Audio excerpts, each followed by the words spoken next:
Hello, I'm Isaac Hayes III, founder and CEO of Fanbase, and I'm here with a very important message.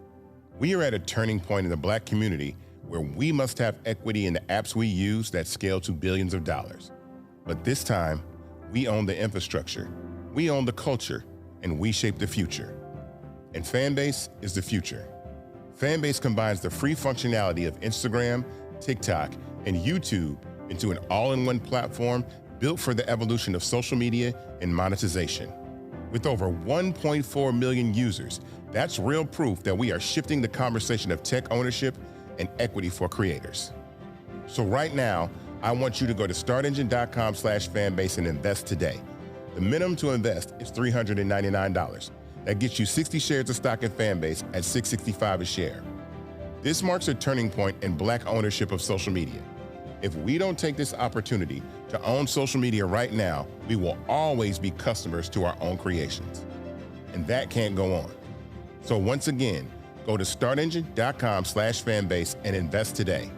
We must own the platforms where our voices live, our stories matter, and where our culture drives the world.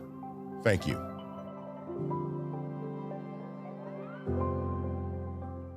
Folks, Black Star Network is here. Hold no punches. I'm real revolutionary right now. Support this man, Black Media. He makes sure that our stories are told. Thank you for being the voice of Black America, Roland. Stay Black. I love y'all. All momentum we have now, we have to keep this going. The video looks phenomenal. See, there's a difference between Black Star Network and Black-owned media and something like CNN. You can't be Black-owned media and be scared. It's time to be smart. Bring your eyeballs home. You dig?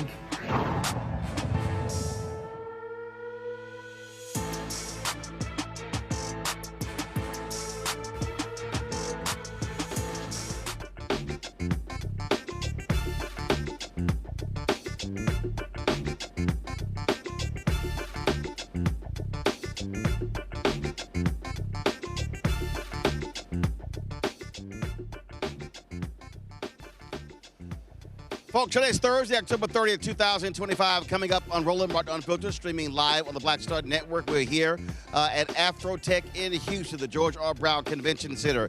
We'll hear from experts talking about how technology can help you with your budget. Also, the issue of mental health. We'll also talk to Ryan Wilson, of course, with The Gathering Spot, talking about how do we build and grow Black-owned businesses. Cybersecurity is a huge issue.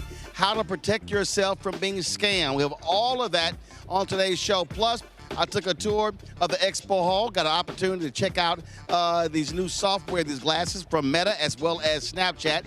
We'll show you some of that as well. I'm going to hop out to the plaza behind me and chat with some folks also in about an hour or so. Plus, on today's show, the Donald Trump-MAGA federal government shutdown hits day 30.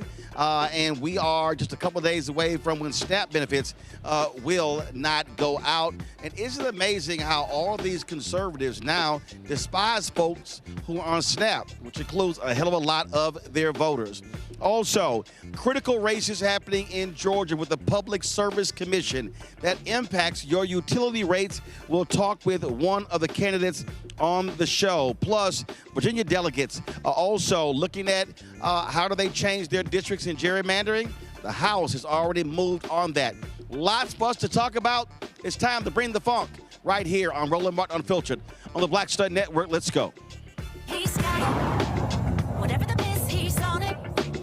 Whatever it is, he's got the scoop, the fact, the find. And when it breaks, he's right on time and it's rolling. Best believe he's knowing. Putting it down from sports to news to politics. With entertainment just for kicks, he's rolling.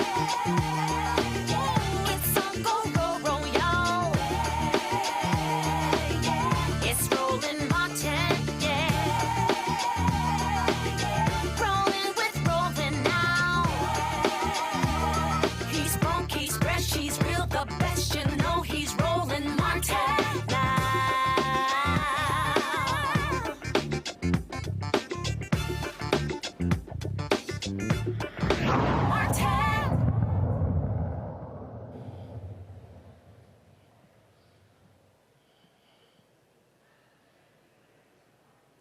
Folks, we're live in Houston for AfroTech 2025. It has been a great couple of days being here. Lots being talked about. More than 15,000 folks registered for this conference. And so we've had some fascinating conversations. We got more to share with you today. So we look forward to all of that coming up on the show. First, let's talk about the Donald Trump-MAGA federal government shutdown entering day 30. And now we're facing the prospects of those folks who will not have their SNAP benefits beginning on November 1st, which is Saturday. Now, it's interesting when you listen to these Republicans, look on social media, they are attacking folks who simply rely on food benefits. Many of them, the same white right-wing voters who support the Republican Party. Bishop William Barber, co-convener of Repairs of the Breach, also with the Poor People's Campaign, he talked about how this country, especially these white conservative evangelicals, are leaving the poor behind. We come here today because our faith demands it. Jeremiah 22 says that when we come to the places of power, we're supposed to say to leaders, rescue the people from the oppressor's hand. We're supposed to say, don't do any violence or pass policies that will kill and destroy people's lives. And we are supposed to have good news and welcome for the immigrant. Our text that Jews, Christians, and Muslims honor tell us that we must care for the least of these.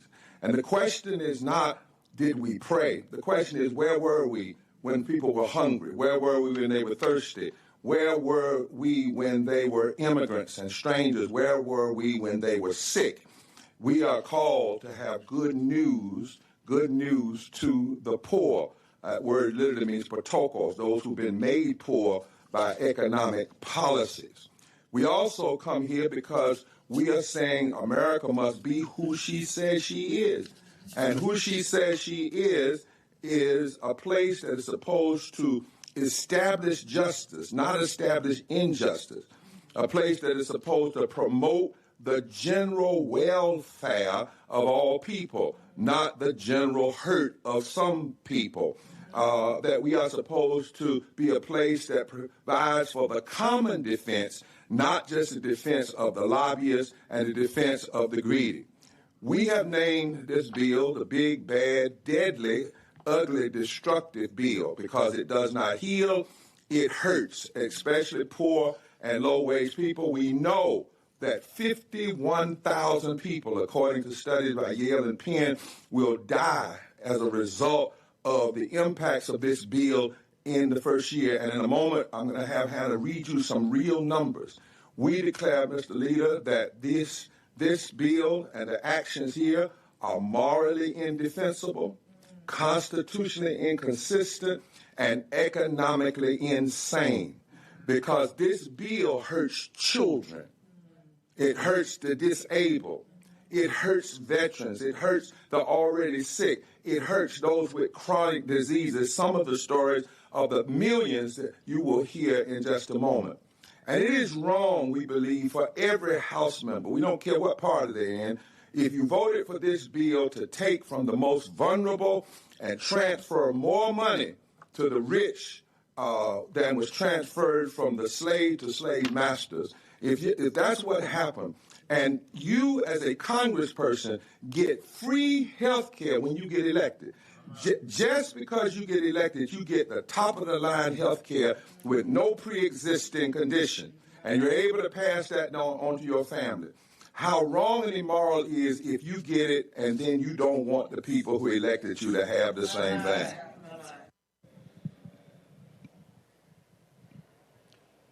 On Monday, Senate Chaplain Barry Black actually prayed for the federal government to shut down to actually end. Let us pray. Eternal God, our King, when our children and grandchildren want to know what we were doing in the 119th Congress during the famous shutdown, may we not have to give these answers. I helped set a new record for keeping the government closed. I failed to appeal to the better angels of my nature. I forgot Matthew 7:12, which states, "Do to others whatever you would like them to do to you." This is the essence of all that is taught in the law and prophets. Lord, remind our lawmakers that no gold medals are given for breaking shutdown records, but a crown of righteousness is given to those who take care of the lost, last, and least. We pray in your loving name. Amen.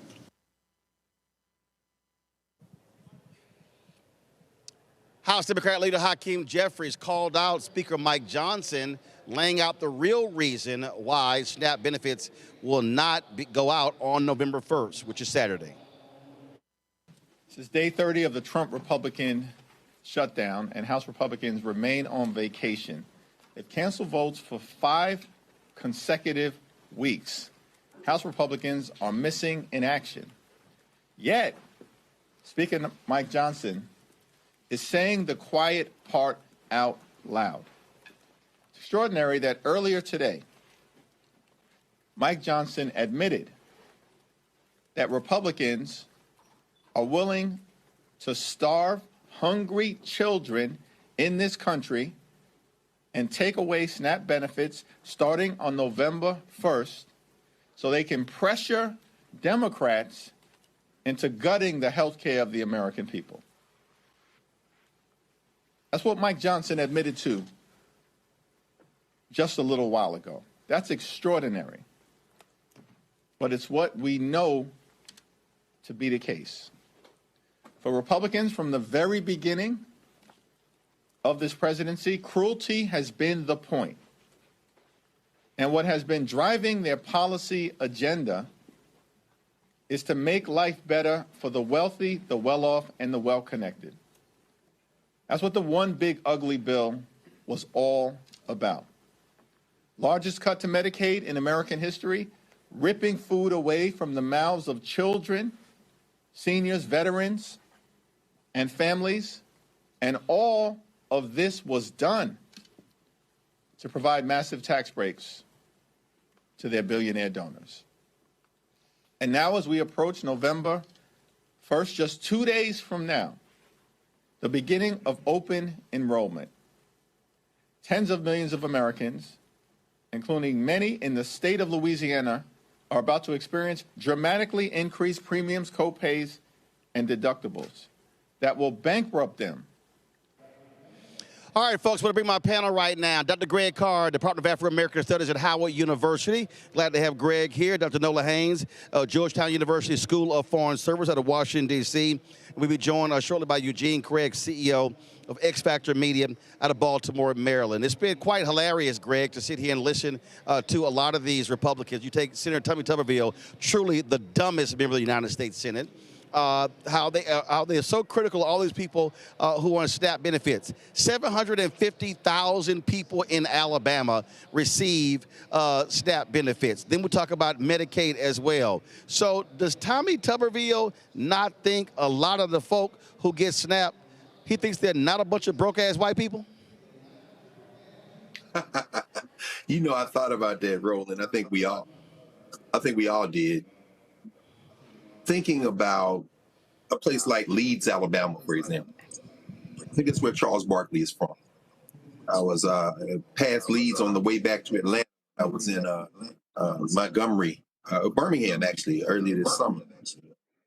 And I think, what if Charles Barkley had decided not to go to Auburn from Leeds, Alabama, where folks in that little community need assistance? Tommy Tuberville should ask himself a question if he has the mental capacity, because he is not only he's the dumbest member of the Senate right now, Senate, he might be the stupidest human being to ever hold elective office in the United States of America. But I wonder if he asked himself how many of his players at Auburn University came from families that needed food assistance. But more importantly, and I saw Luke Campbell tweeted this out today with attached to this video of him making these stupid remarks. He's saying that perhaps the players, black and non-black, who play for Auburn and a lot of these schools should reconsider going to these schools in states where the people who are elected to office to represent them and help them are treating them as if they are somehow a cancer. I agree wholeheartedly. So all you young people out there considering going to these slave economic concern schools, these SEC schools, you should ask yourself if you want to go to a school that still associates with a racist who is running for governor of Alabama right now, who says that you're sitting on your ass doing nothing, when in fact, in reality, the people he is attacking are his own people, but he's not talking to them. He's talking to you. I think it's time for that. And the only thing I would say is that listening to Judge Indira Tawani, who was on the district court in Massachusetts, questioning the government and saying, y'all got more than enough money to carry this through the shutdown, but somehow you're saying you can't spend the money in the reserve, make it make sense to me. I suspect that the courts might be the one that deliver a victory. And these Republicans are scared as hell because the clock is ticking, and the courts might be the ones who end up saving us in terms of this food insecurity issue. Perfect example when you talk about messaging and how you must utilize effective messaging. So if I'm Ken Martin and I'm a Democrat, I'm sitting here hammering on social media and everywhere how many people on SNAP benefits in every single Republican congressional district, especially in red states. We're talking South Carolina, we're talking North Carolina, Tennessee, Georgia, Florida, Mississippi, Alabama, Arkansas, Louisiana, Texas, Oklahoma, Idaho, Missouri, Kansas, North Dakota, South Dakota, and you run all those numbers to be able to say, okay, while these people, while they are on all these maggots are on social media trashing these folks, these are the very same people, Nebraska as well, who voted for these folks. And so that's how you throw it in their face, and they should be messaging in those red states to those voters saying they are calling y'all a bunch of lazy ingrates. Is that directed towards me, Roland? Because I can't really hear. I said, Nola. I didn't hear you. That's no shock, Nola. It's no shock you didn't hear me. Anyway, so yes, I completely agree with that strategy. Numbers are easy. Data is easy to repeat over and over again. How many people in each state are dependent on SNAP benefits? And also to talk about what SNAP benefits are and what they aren't. Because, AI has already dragged out clips and videos of Black women. The old trope is back again. The Black woman and welfare and all that stuff.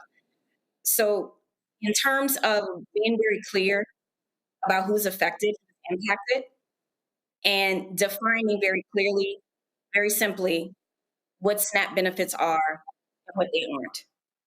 I think that's an effective strategy. That's what they should be doing, be far more aggressive than what they're doing right now. Hold tight 1 second.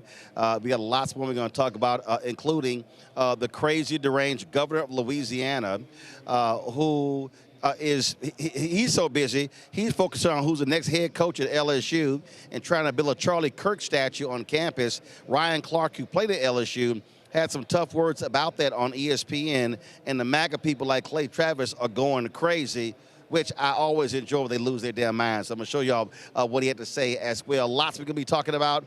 Folks, we're live here at AfroTech 2025 here in Houston. Going to a break. We'll be right back. Roland Martin Unfiltered right here on the Black Star Network.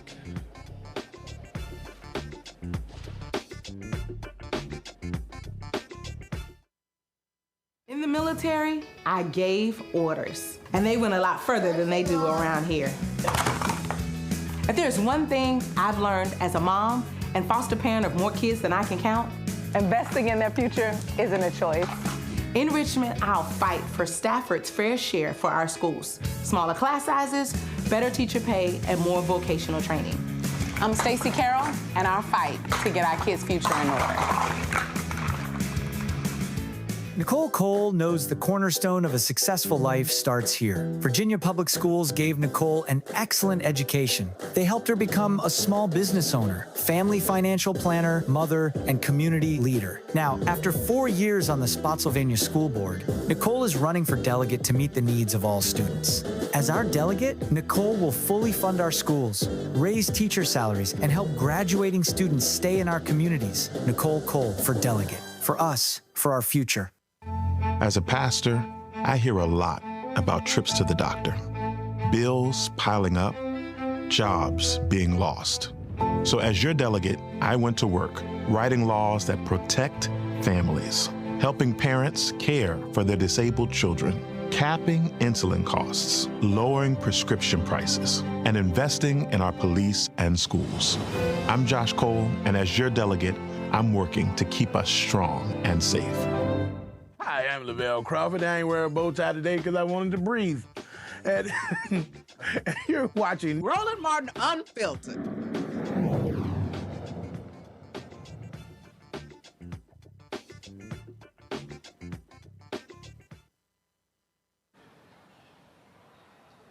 Hot shot with music.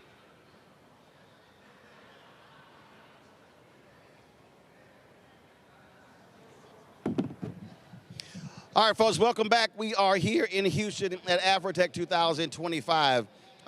We talk about technology. It's not just, obviously, technology companies. It's really how does all of our lives intersect with technology. And there have been a number of folks we've been talking with here, individuals, of course, who are in for-profits, nonprofits, universities in here. How about social workers? And so that's what the conversation we're going to have. Joining us right now is the head of the National Association of Social Workers, Dr. Anthony E. Street. How you doing? How you doing, Roland? Thank you for having me. All right, so what the hell are social workers doing in AfroTech? So it's interesting, right? So as social workers, we are the largest providers of behavioral services in the United States. So as we're thinking about mental health and the way that people interact with technology, it makes it important for us to be at this space to really think about how we're designing technology and making sure that it maintains that human-centered approach. So what type of things have y'all been involved here, discussions y'all been involved here at AfroTech?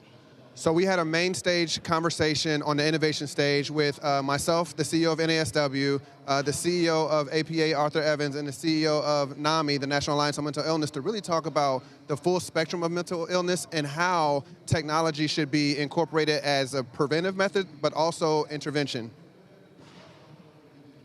So take that, just take it from here to those social workers. How are y'all working as sort of the bridge as well for them to integrate technology into their work?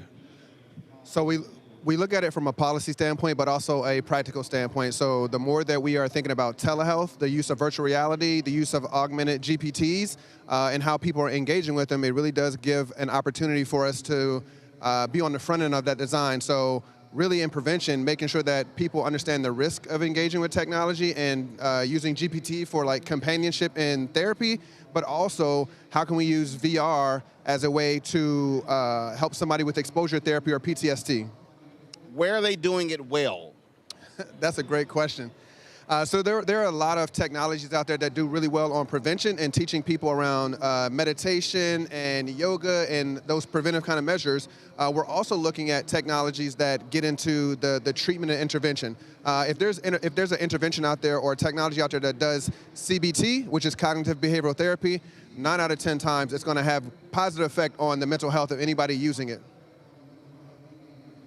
For that social worker, they may be overburdened. They may have lots of clients that they're actually dealing with. And so in terms of a ratio, are people seeing folks directly, individually, or are you seeing an increase in virtual? So we've definitely seen an increase in the use of virtual therapy and telehealth as a result of COVID. And so more people are doing it and looking at ways to have access. So that is one of the things that we're trying to see is like when people do it, how do we do it well? And also, what are those policies that kind of govern it, right? And so as they're rewriting the rules for Medicaid and Medicare, right now there's a requirement that there has to be one in-person session for every 6 months. That doesn't take into account those individuals that live in rural areas where they have to travel far to obtain mental health. And so we're advocating constantly to try to increase access to mental health care, but also making sure that mental health care is accessible to everybody. You talked about Medicaid, and again, that means that y'all are impacted by this government shutdown. Absolutely. So as social workers, one of our largest employers of social workers is the Department of Veterans Affairs.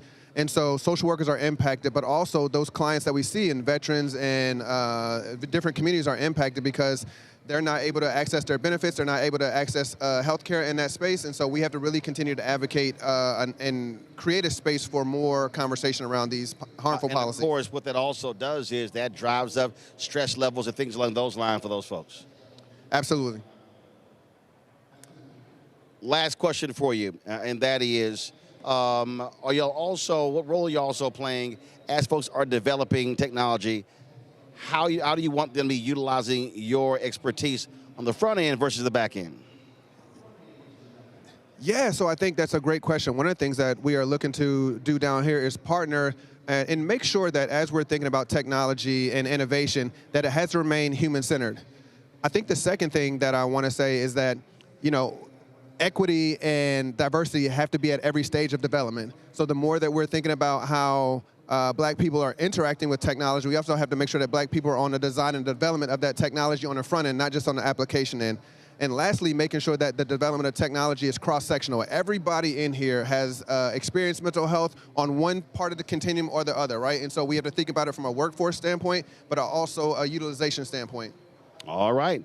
Well, sounds good. We're certainly glad that y'all are here, sharing valuable insight, gaining knowledge as well to bring it back. Last question. How many total members do you have? So we are the largest professional membership organization for social workers. We have about 110,000 members currently and always looking for more. All right, then. All right, Frat, we appreciate it. Thanks a lot. I appreciate you.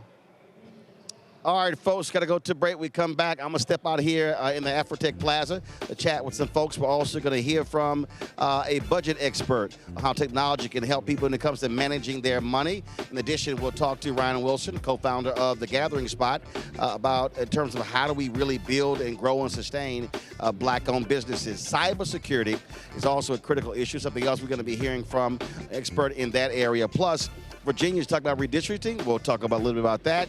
And then, of course, this Charlie Kirk statue on the campus of LSU. I keep telling y'all, these MAGA people, they believe in their own little gods, and we're seeing that play out right now. So lots for us to cover. Folks, you're watching Roland Martin Unfiltered on the Black Star Network. Don't forget to support the work that we do. Join our Bring the Funk fan club. Every dollar you give goes to support the work that we do. You want to give me a cash app, use the Stripe QR code. You see it right here, bottom left-hand corner. PayPal is R Martin Unfiltered. Venmo's RM Unfiltered. Zelle, Roland at RolandSMartin.com. Roland at RolandMartinUnfiltered.com. Of course, checks and money orders make it payable to Roland Martin Unfiltered. P.O. Box 57196, Washington, D.C. 2003 7-0196. Also, we'll be also showing you when I walk the floor of the expo hall, showing you some really interesting technology from the folks at Snapchat and Meta with these creative glasses. So lots to cover here at the George R. Brown Convention Center in Houston, my hometown. We'll be right back in a moment.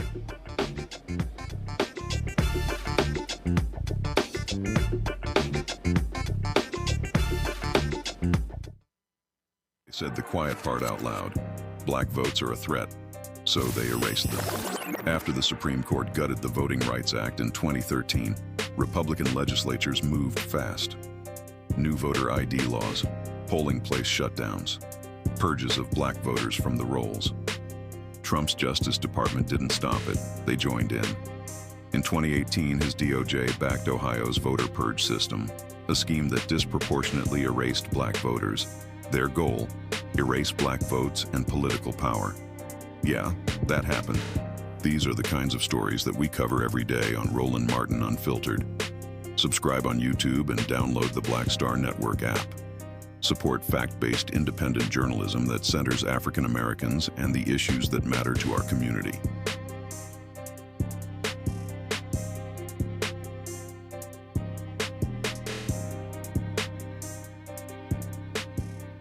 Hey, I'm Tasha Cobbs, and you are watching Roland Martin Unfiltered. But I need a little filter. I need something. Blow me out. Make me look 35.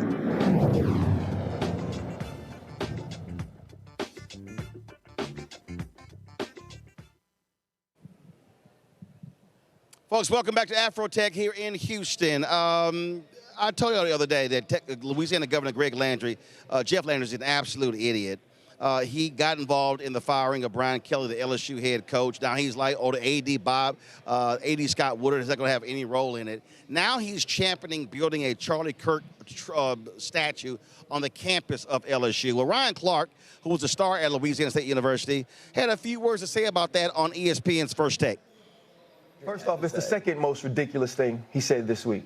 The first was standing on campus and saying he wanted to put a statue up of somebody that doesn't represent the people of Louisiana, doesn't represent the players and the students at LSU, doesn't represent the executives that work there. That was the first dumb thing he said this week. This is the second dumbest, right? Amongst a lot of dumb things that he says. Scott Woodard, for whatever he is a man who got Jay Johnson, right? Last I checked, the 2025 Louisiana State University Tiger baseball team was in the White House getting the GAT recently, right? He was there in 2019 when it's one of the greatest college football teams of all time. He also was there when he said, you know what, we're going to go out and get Kim Mulkey, right? She brings a championship to the school with Angel Reese and with Flau'jae Johnson. And so to me, this is another situation of politicians poking their nose into things that they don't know about.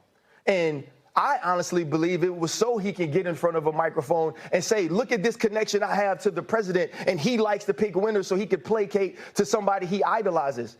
You don't know nothing about football. There's enough going on in the state of Louisiana that needs to be fixed for its constituents. Well, I don't need you tweeting on Saturday night about what's going on in Tiger Stadium.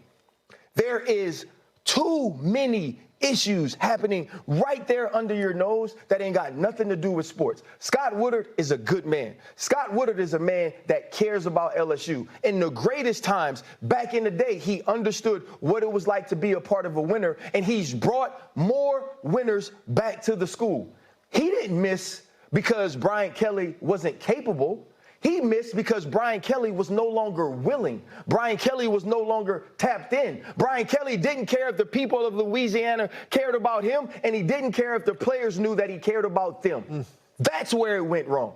Not in picking a man who was the winningest all-time coach in Notre Dame history. And so for me, it's emotional, clearly, and it pisses me off, but Scott Woodard deserves to pick the next head coach, and the governor should stay out of it. All right, folks, let's go back to our panel. We're joined by Eugene Craig. Eugene, these MAGA people really are stupid, Eugene. Really, a statue of Charlie Kirk ain't from Louisiana, don't know nothing about Louisiana. And Ryan Clark is absolutely right. And these fools like Clay Travis and the rest of these MAGA people are all upset, calling his comments racist. And no, Clark is absolutely right. We're talking about a broke-ass state in Louisiana, and Jeff Landry should be spending more time on the issues in Louisiana and stop focusing on damn LSU football and a dumbass statue. Listen, you're dealing with a couple. Sorry, you're dealing with a couple situations. First and chiefly, Republicans, MAGA world, they're doing a lot around this whole around Charlie Kirk. You got DeSantis and the Florida General Assembly mandating that every college and university dedicate some streets to him. You got, Landry, Governor Landry here, want to dedicate statues to him. I say all the time on another platform, the closest thing some people get to God is being a victim that can't be questioned. And that's what they're doing with Charlie Kirk right now. He's a victim that can't be questioned. And so they're literally trying to make him turn from God. And the thing is this, what he did when he was on this earth was the antithesis of a lot of the communities, the constituencies, and the institutions that they're trying to force to recognize him and acknowledge him. I would also say that the governor, yes, he has a lot of issues to deal with well before it gets to LSU football. I think LSU and LSU football probably take care of itself. And the thing is, it's also, as these folks are supposed to be small government folk, right, small government conservatives, I think it's about right that you let LSU handle LSU's issues on their own. For a very long time, Republicans preach government close to the people is best. So let the AD and let the universities find their next book. Stop trying to micromanage. These crazy MAGA folk, Nola, they really think that Charlie Kirk was on par with Reverend Dr. Martin Luther King Jr. They think this dude is an actual saint. They are outside, as Denzel said, in Remember the Titans, you are outside your mind. Absolutely. And the way that they are trying to make actual racism a non-thing is a part of this that really gets to me. And what I see, this is just signaling, weighing in on what's happening at LSU. I genuinely feel that the governor is doing this because, first of all, he's trying to get the president's attention. And he's also trying to signal that, he's connected. He's talking about this issue. The president's going to chime in eventually. And then, Daddy Trump will give him a gold star. But this is what our politics is today. Get Trump's attention so Daddy can give you a gold star. And I agree with Ryan Clark. Sports are too inundated with these sort of personalities, with these people who own these clubs, who have allegiance to the Republican Party. Right. And then that then filters into the way that business is done, where actual Black men regarding football, basketball, are out there putting their bodies on the line for their schools and their football clubs and all these things. What does that say to them when you want to erect a statue of someone who wasn't ostensibly racist? He was. And to make that seem like that's free speech, to demean and diminish the impact of some of the things that he said, basically is just saying Black folks, oh well. Just like the country just wants to let in white people from South Africa.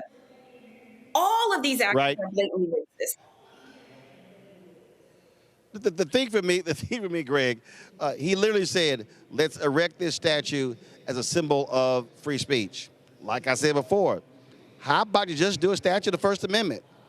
I think that's probably the most prominent way to commemorate the free speech. Yeah. I'll be very clear about what I'm about to say. I embrace them putting a statue of Charles James Kirk up in Baton Rouge at LSU. I absolutely embrace it. And I'll tell you why.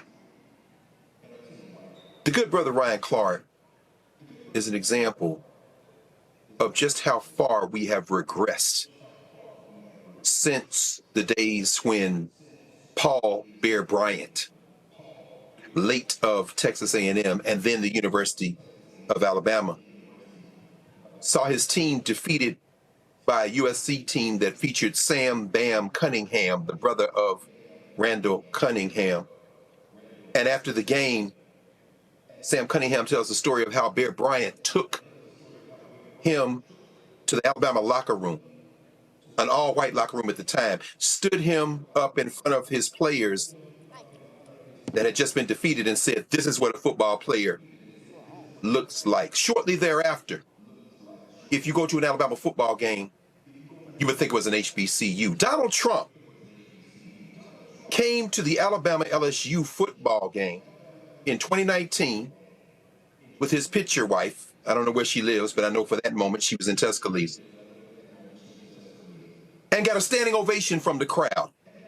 The following year at the national championship game, when LSU played Clemson, he came to the game and got an ovation from the fans. Please understand, Brother Ryan, I'm with you as far as it goes, but when you start talking about ball chasing, as if it is not part of the fabric of white supremacy in this country, you, my friend, have become a useful tool in the advancement of white nativism and nationalism. Where am I going with this? Put the statue up, baby. And if you are a basketball player, women's or men's basketball, if you are a volleyball player, women's volleyball, if you are a track athlete, if you are a football player, black or non-black, you should then say, I will not play at Louisiana State University. I will not play at Alabama University or Auburn University or the University of Tennessee or the University of Georgia. You see, what you got to understand is that sports is at the heart of white supremacy in this country. Ever since they had two black men slapping the hell out of each other on a plantation at the roots of boxing. I want a statue of Charlie Kirk up. Because if you remember what happened the night before James Meredith integrated the University of Mississippi, it was the governor of Mississippi, Ross Barnett, who led the pep rally for segregation as they waved the Confederate battle flag. And if you know about Ole Miss, you know that while those black players continue to feed the maw of Mississippi, they have a statue of James Meredith on that campus that was found wearing a noose. And the young American Negroes continue to chase the ball up and down the field for Ole Miss. Until we revive our self-respect, not only will they put up statues, they'll do it with a couple of Negroes who will key behind the racist president of the United States and his 90,000 seat ballroom or whatever, 90,000 square foot ballroom, and say, I sure is glad to be here, boss. Y'all stop going to LSU and watch how fast they change their tune. In fact, put together finally a little checklist, a little 10-point checklist.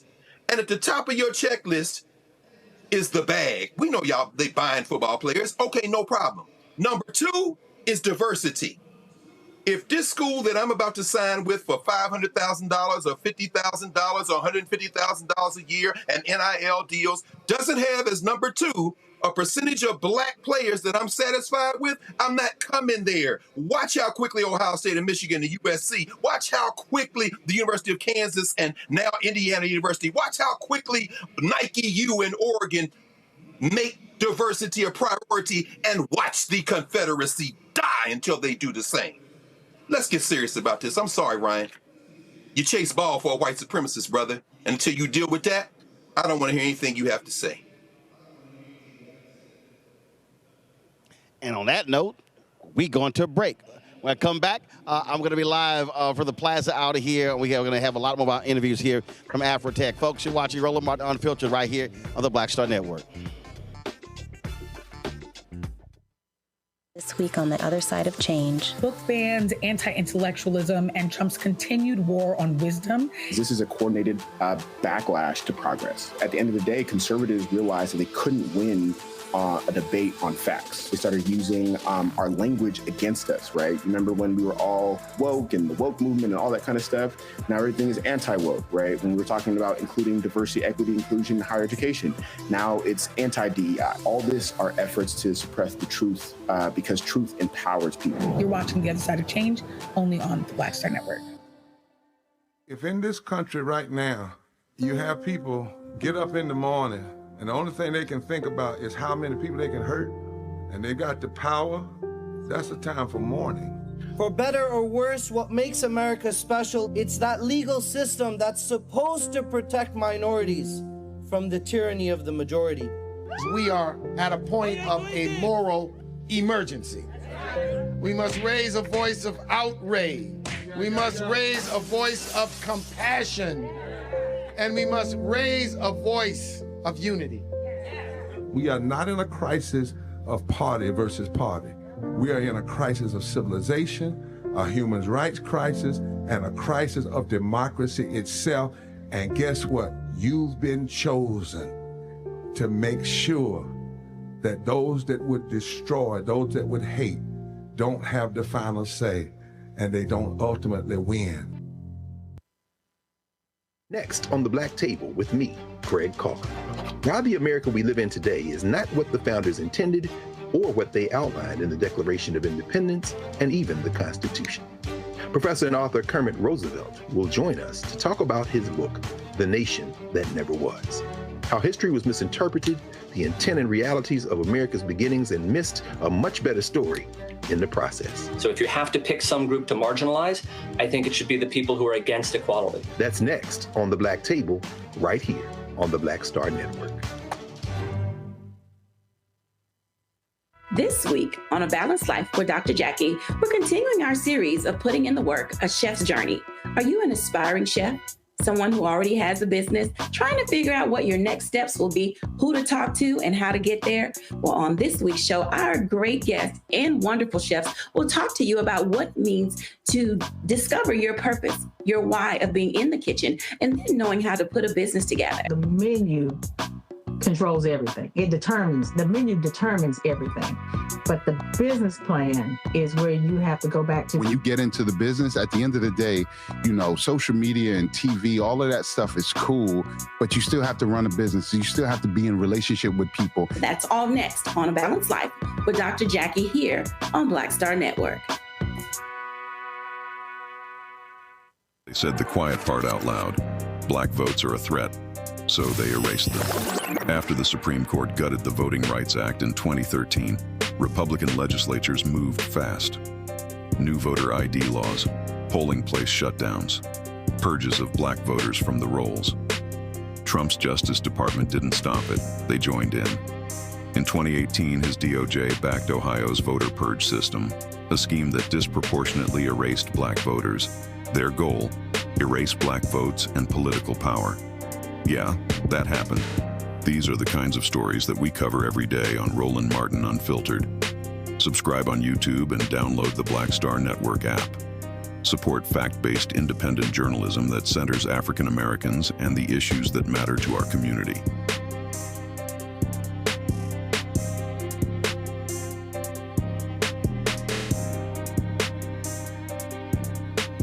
How you doing? My name is Mark Curry, and you're watching Roland Martin Unfiltered. Deep into it, like pasteurized milk without the 2%. We getting deep. You want to turn that shit off? We doing an interview, motherfucker.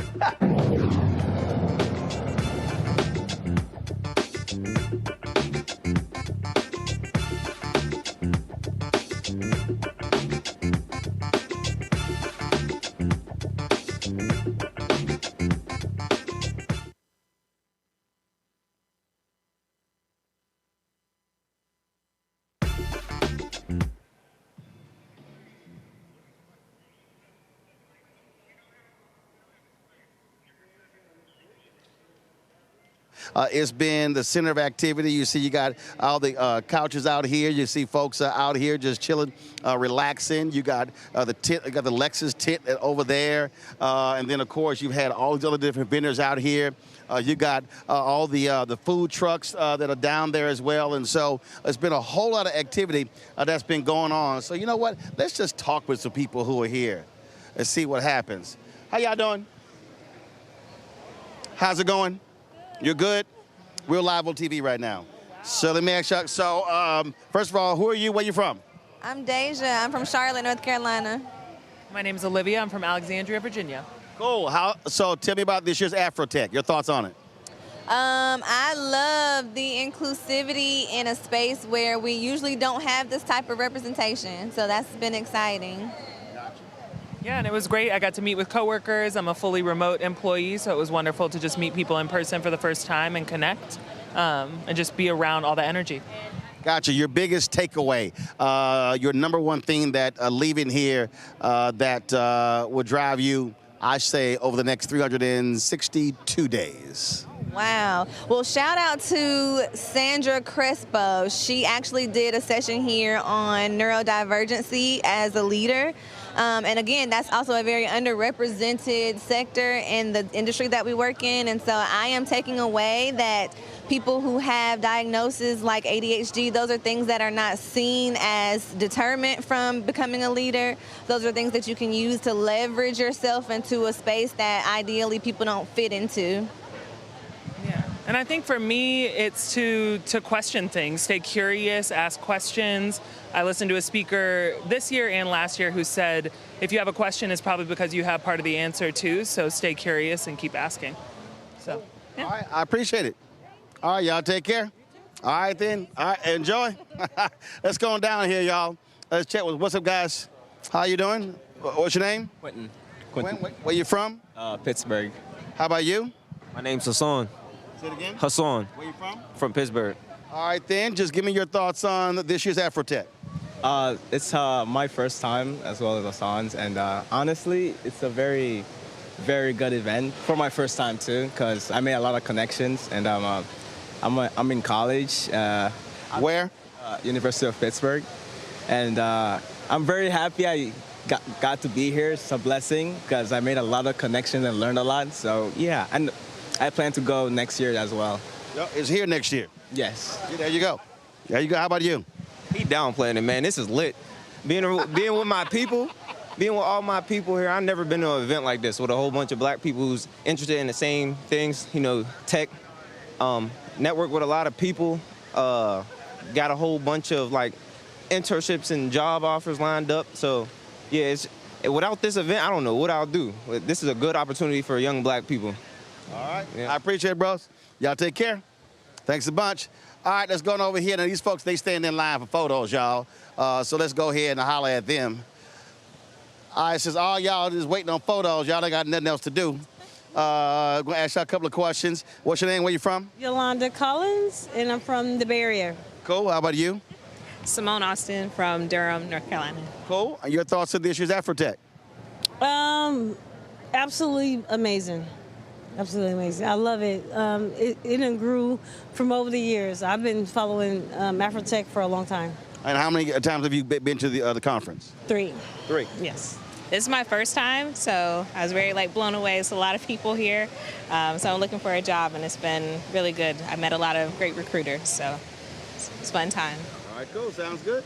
I appreciate it.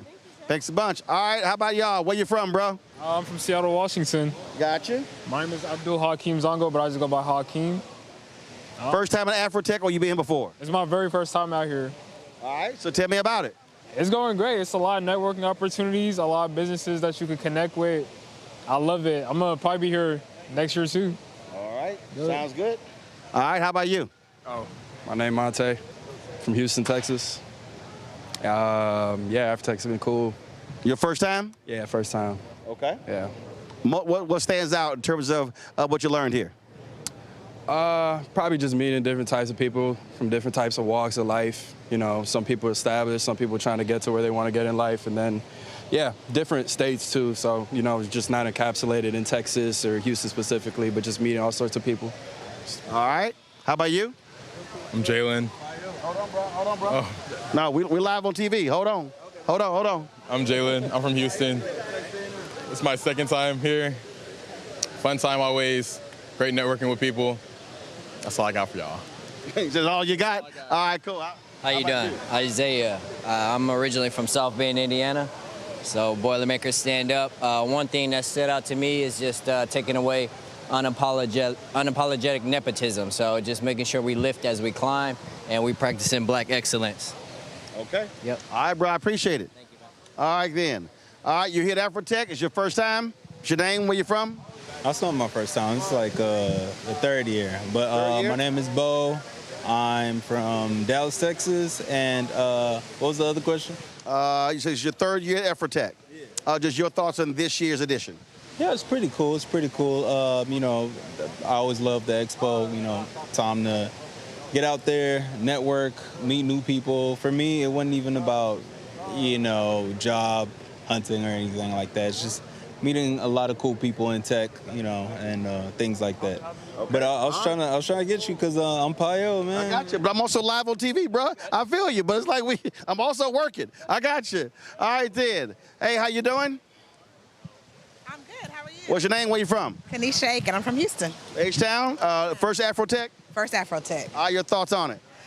Amazing. We'll be back every year. Got you. So what stood out? What was it?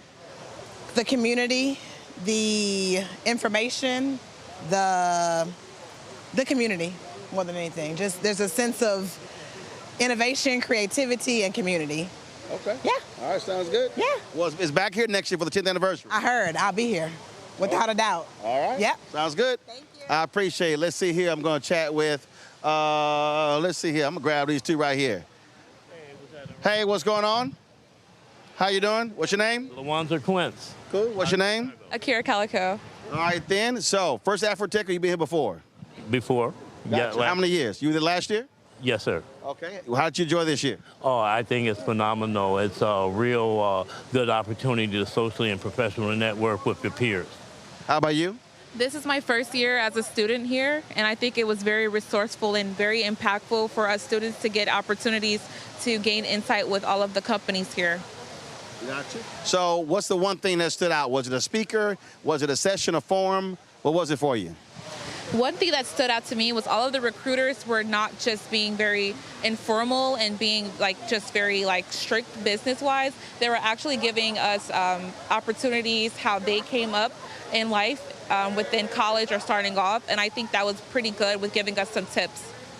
How about you? For me, it is corporations' dedication to providing job opportunities in the face of the want of DEI opportunities. And so that shows you how proactive and conscious the business community has been with minorities in the greater Houston and nationally throughout the country.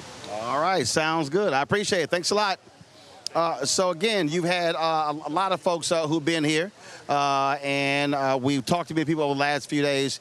And understand, as we said, what you've got is you've got a lot of corporations that were here last year that did not come back this year, this whole anti-DEI deal. And so we need to make sure that the people who did not support this conference, also not supporting other black conferences, other expos and things along those lines, we need to be calling those folks out because, again, they want us to continue to use our money to support them. They should be supporting us as well.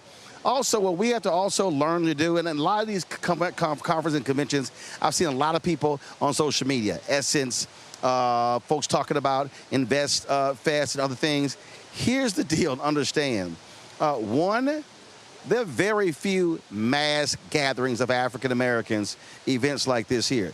The ability to be able to come to a place to connect with peers, other professionals, is hugely important. And so I think we need to be mindful of that when a lot of people are running their mouths about, well, it wasn't this, it wasn't that. The question always, what have you put on? What have you actually done? And so we've got some other great conversations we've had. We're going to be showing those a little bit later. And so we're going to be showing that because, again, great expertise, great knowledge. And as Kathy Hughes said at Radio 1, information is power.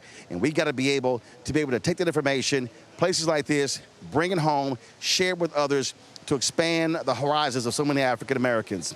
Going to go to a break. We come back more from AfroTech here in Houston, the George R. Brown Convention Center. And I'll be right back. Roland Martin Unfiltered on the Black Star Network. In the military, I gave orders, and they went a lot further than they do around here. If there's one thing I've learned as a mom and foster parent of more kids than I can count, investing in their future isn't a choice. In Richmond, I'll fight for Stafford's fair share for our schools. Smaller class sizes, better teacher pay, and more vocational training. I'm Stacey Carroll, and I'll fight to get our kids' future in order. Nicole Cole knows the cornerstone of a successful life starts here. Virginia Public Schools gave Nicole an excellent education. They helped her become a small business owner, family financial planner, mother, and community leader. Now, after 4 years on the Spotsylvania School Board, Nicole is running for delegate to meet the needs of all students. As our delegate, Nicole will fully fund our schools, raise teacher salaries, and help graduating students stay in our communities. Nicole Cole for delegate. For us, for our future. Josh Cole became a pastor and delegate to serve his community. That's why Josh is fighting to lower costs for families hurting from inflation and make sure we can all afford quality health care. But Sean Steinway has embraced his MAGA backers who support Trump's mass firing of federal workers and the MAGA plan to ban abortion with no exceptions. We deserve better than Sean Steinway. I'm Josh Cole, candidate for delegate, and I sponsored this ad. Hatred on the streets, a horrific scene, a white nationalist rally that descended into deadly violence. White people are losing their damn minds. As an angry pro-Trump mob storms the U.S. Capitol, we've seen shutdown. We're about to see the rise of what I call white minority resistance. We have seen white folks in this country who simply cannot tolerate black folks voting. I think what we're seeing is the inevitable result of violent denial. This is part of American history. Every time that people of color have made progress, whether real or symbolic, there has been what Carol Anderson at Emory University calls white rage as a backlash. This is the rise of the Proud Boys and the Boogaloo Boys. America, there's going to be more of this. Here's all the Proud Boys, guys. This country is getting increasingly racist in its behaviors and its attitudes because of the fear of white people. The fear that they're taking our jobs, they're taking our resources, they're taking our women. This is white fear.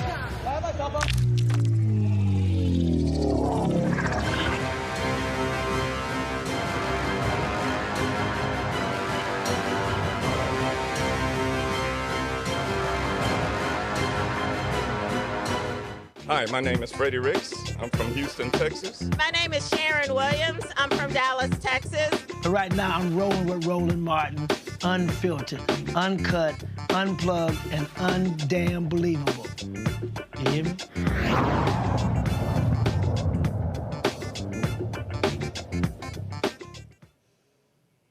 Folks, we've told many of you elections are critically important, every single election. And in Georgia, they have races for the Public Service Commission. This is going to be on Tuesday, okay? And so these are not sexy races. They're not president. It's not U.S. Senate. It's not Congress. It's not the governor. But it is really important for your everyday well-being. Alicia Johnson joins us right now. She's a candidate running for the Public Service Commission. Glad to have you on the show. For the folks who don't know, who don't understand, what exactly does the Public Service Commission do in Georgia? Well, the Public Service Commission, first of all, thank you, Roland, for having me. Let me start by saying that. I certainly appreciate you helping us getting the word out. But the Public Service Commission is an extremely important regulatory authority that exists in Georgia and in many states. And their primary job is to regulate utilities and to protect consumers. And this includes again, and so we pay for those utilities. And for the folks who don't understand, when you're complaining about your utility bills, then you're complaining to the Public Service Commission.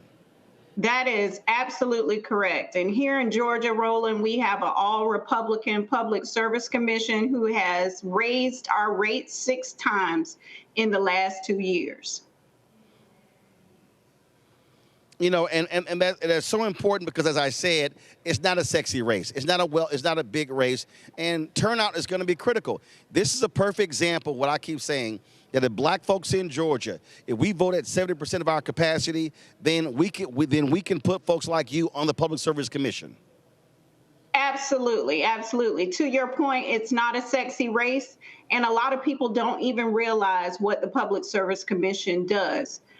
So this race is extremely important. Here in Georgia, 47% of our population is asset limited, income constrained, working families. If we look in rural communities, that goes up to 52%.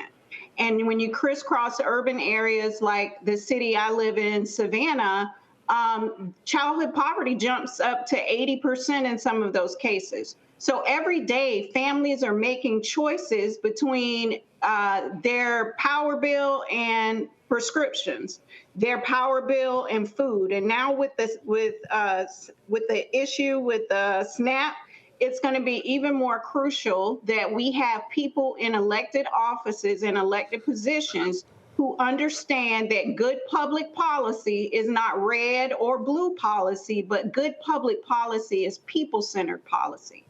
And we have to begin to put people over profits. Questions from our panel. Nola, you first. Thank you so much. This time in our country, I can't even stress how important it is to get people out to vote. We talk so much on this show about voter turnout.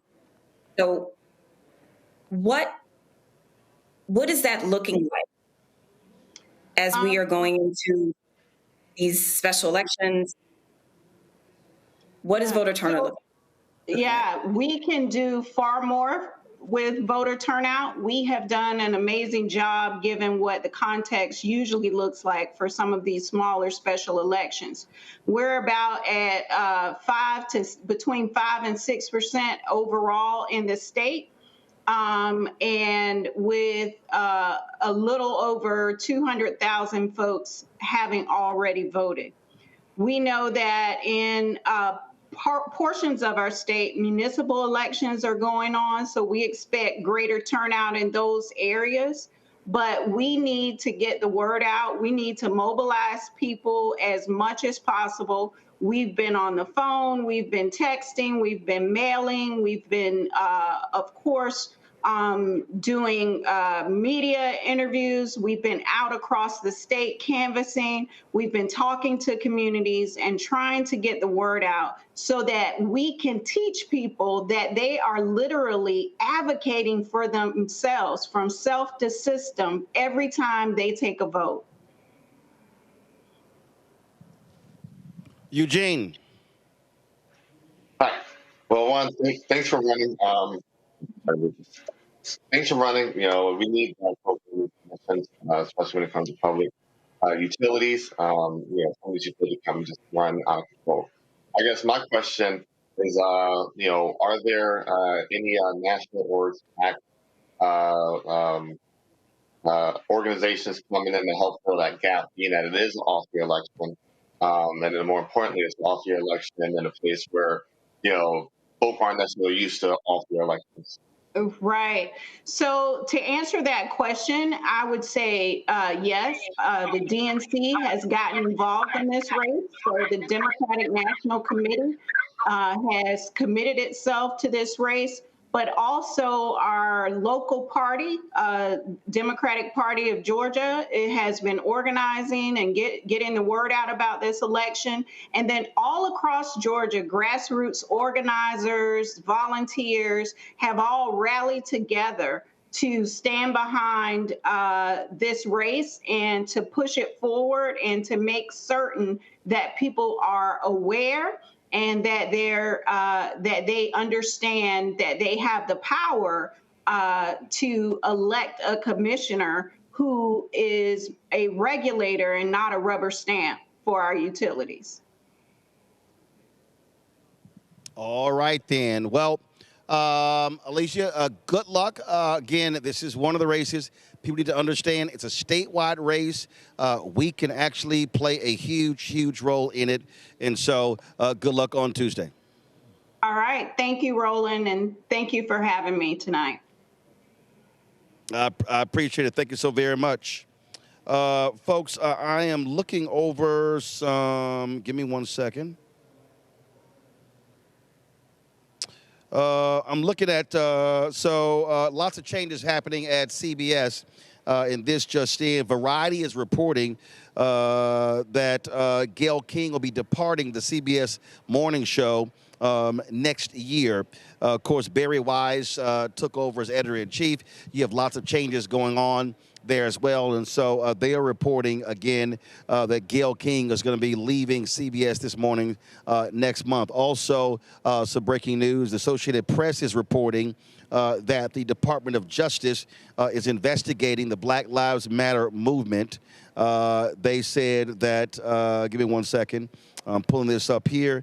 First of all, subpoenas were issued, and so they're claiming that donors were defrauded out of services based upon those donations. And so we'll keep a tab on that as well. When we come back, more from AfroTech, including how to budget your money, the importance of Black-owned businesses.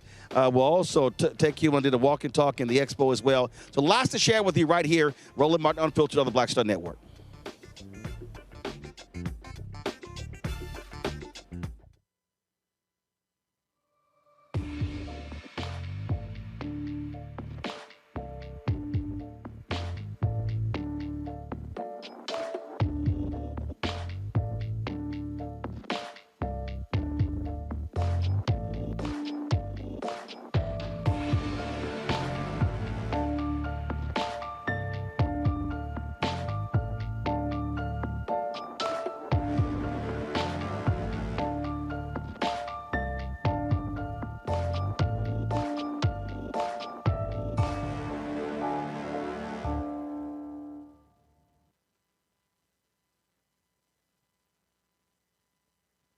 What's good, y'all? This is Doug E. Fresh, and you're watching my brother Roland Martin Unfiltered as we go a little something like this. Hit it. It's real.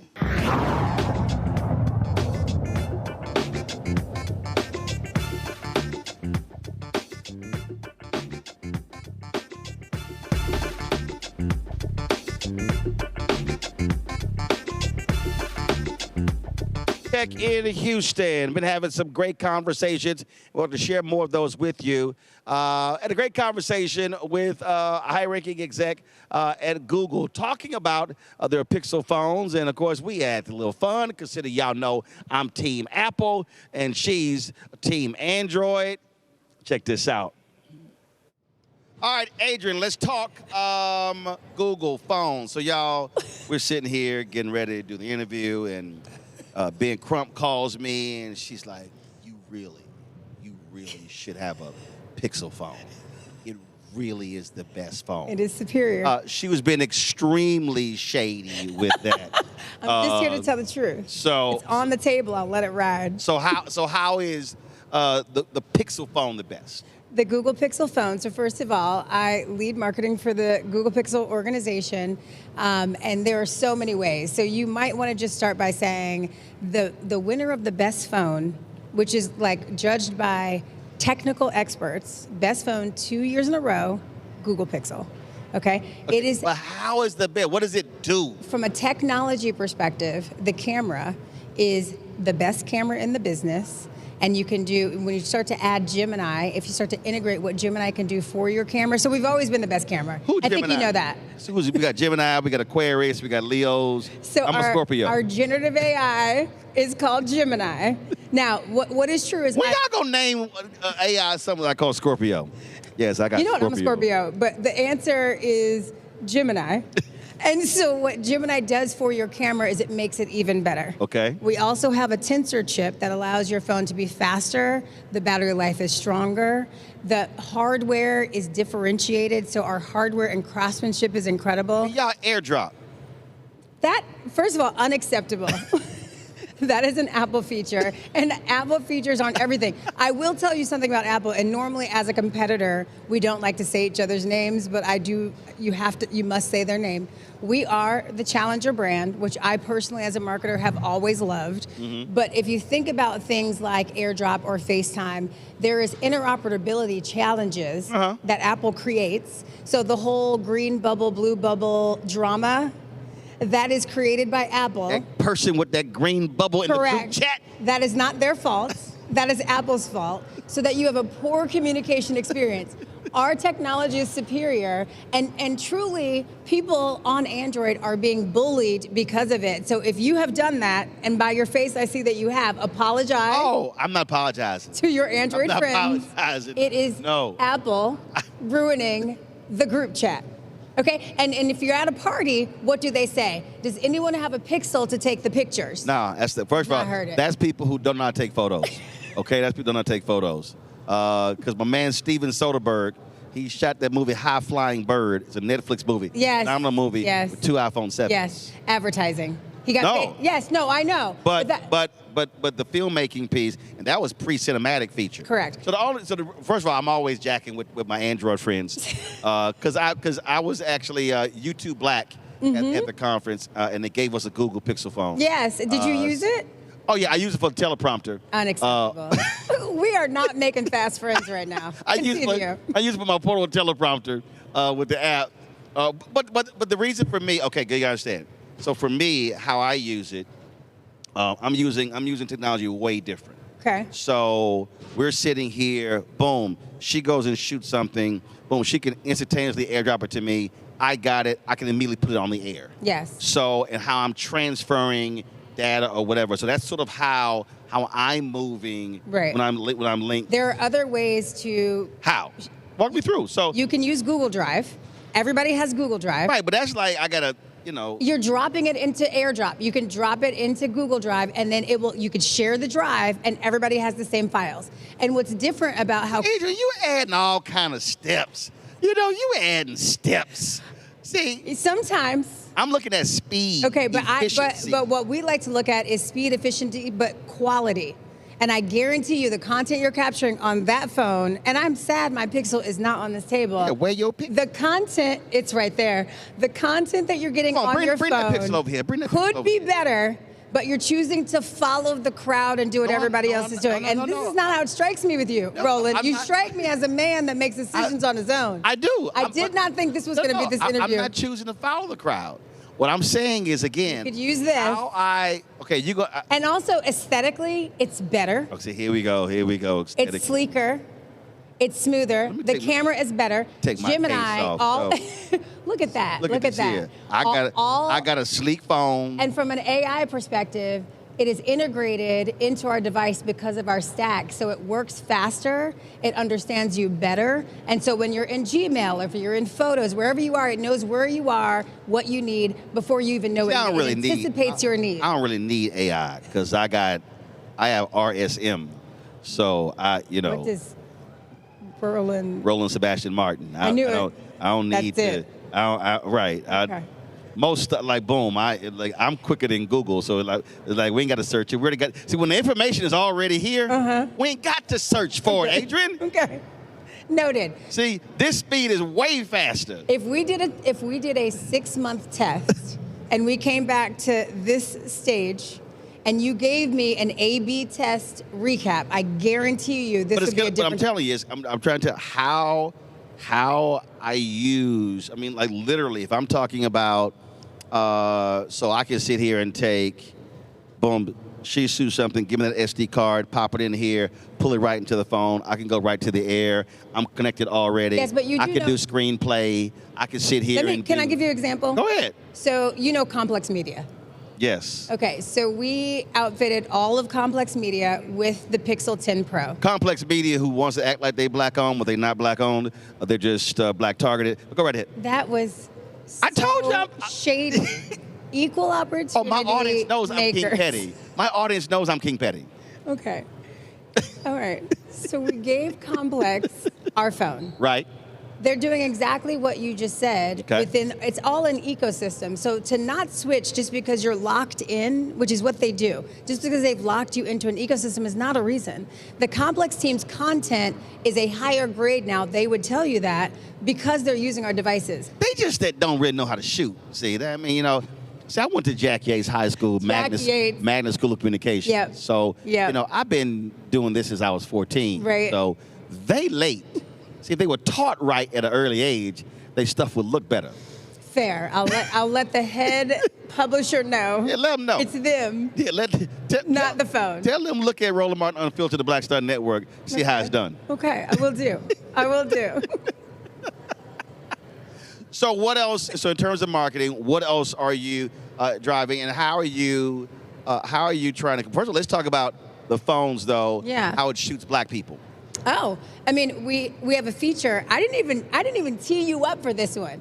So what? I told you I don't need the Google stuff, Adrian. What is very special about Pixel, and in all seriousness, Android. So I am new to technology. I came from the sport industry. I was at Nike for many years running North America. I was at Under Armour, Target, Gap, so consumer-led brands. What brought me to Google when they recruited me was the idea of their values and belief system, which is all about equity and accessibility, right? Google's about being helpful to absolutely everyone. And so when you look at the features that live within our device, we are making features so that everyone can see themselves. Got it. And that is something that I have always been very passionate about in storytelling. We need to see ourselves, and it's something that does not happen with a lot of the competitors in the space, but it is something in our make that we deeply believe in. So we have a feature on our device called Real Tone.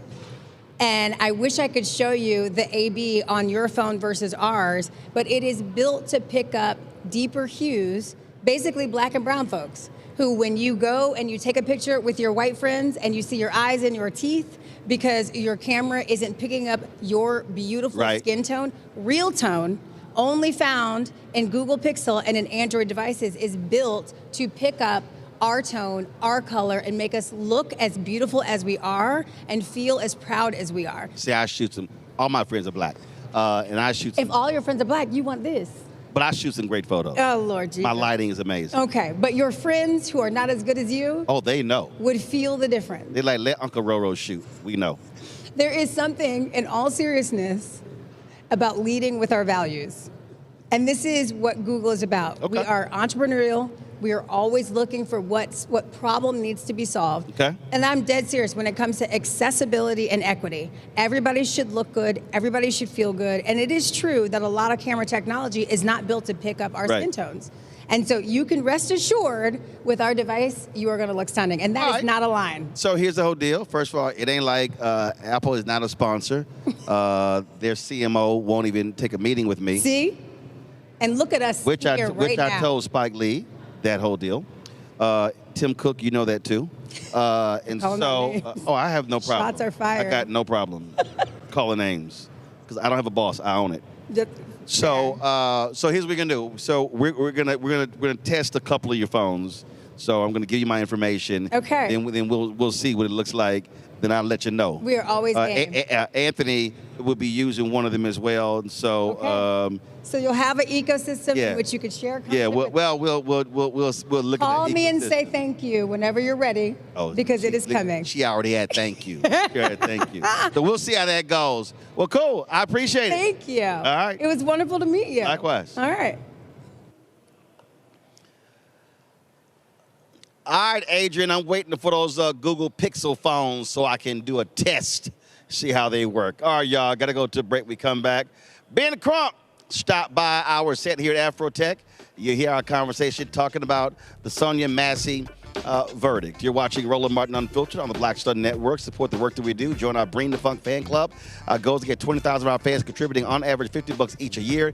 That's $4.19 a month, 13 cents a day. You want to give via Cash App, use the Stripe QR code. You see it right here in the bottom left-hand corner.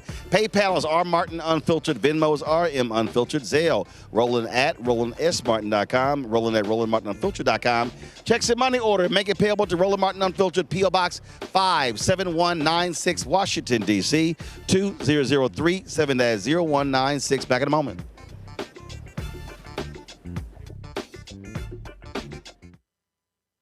This week on The Other Side of Change. Book bans, anti-intellectualism, and Trump's continued war on wisdom. This is a coordinated backlash to progress. At the end of the day, conservatives realized that they couldn't win a debate on facts. They started using our language against us, right? Remember when we were all woke and the woke movement and all that kind of stuff? Now everything is anti-woke, right? When we were talking about including diversity, equity, inclusion, and higher education, now it's anti-DEI. All this are efforts to suppress the truth because truth empowers people. You're watching The Other Side of Change, only on the Black Star Network. Me, Sherry Shepard, and you know what you're watching, Roland Martin Unfiltered.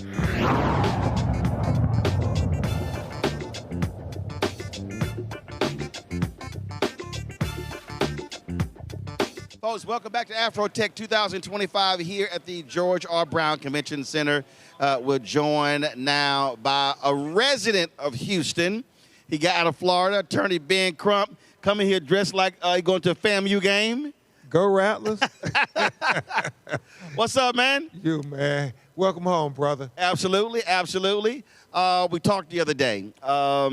We got a verdict in the Sonia Massey case. Should have been first-degree murder, but the jury chose second-degree murder. Now the question is whether he gets sentenced 4 to 20 years in prison, will the judge do probation or whatever. And so when we talk about justice, justice is not the indictment. Right. Justice is not the conviction. Justice is also the sentencing. Amen. And Roland, we have to remember this video told the whole story. Yep. I mean, oftentimes we talk about mens rea, what's the mindset of the person when they commit the crime. Well, we don't have to speculate here, Roland Martin. You heard what his intent was on the video. Yeah. He said, I will shoot you in your effing face. You see him come around the counter. Yep. I believe, Roland, because she was so short. Right. And she only weighed 111 pounds. So he said, I will shoot you in your face because they're taught to shoot center mass, but the counter was blocking center mass. Yep. He stepped around the counter, shot her in her face, and then, Roland Martin, he said that he wasn't even going to use his medical bag for the crazy bee. If that's not telling us what his mindset was, I don't know what is. Then he goes on the stand and lies. Yeah. I mean, says she threw the pot at him. I mean, dude, we have the video. Yeah. She doesn't throw the pot at you. Come on. Yeah, and Roland, what's so troubling about it to me is even worse than George Floyd. That was a call saying there was a criminal act. Here, she called the police. They knew there was no criminal activity. Call the police believing there was a prowler. Yeah, and she ends up dead. And it was so hard to sit in the courtroom and watch the video, even though I saw it 1,000 times, sitting in that courtroom, listening to his mother weep and his father talk under the breath while blood is pooling from her head. And I'm looking at those 11 white people and that brother, and I'm thinking, this is clear as day. This is straightforward. It doesn't get any simpler than this. So when they started deliberating for the second day, Roland, I said, oh, my God. Oh, my God. What were they deliberating between first and second degree murder, or was it second degree and an acquittal? Right. And I was reminded, Roland Martin, who the president is and what they think. Listen, that was I'll never forget. It was I think, Connecticut or Delaware. This brother had his hands up.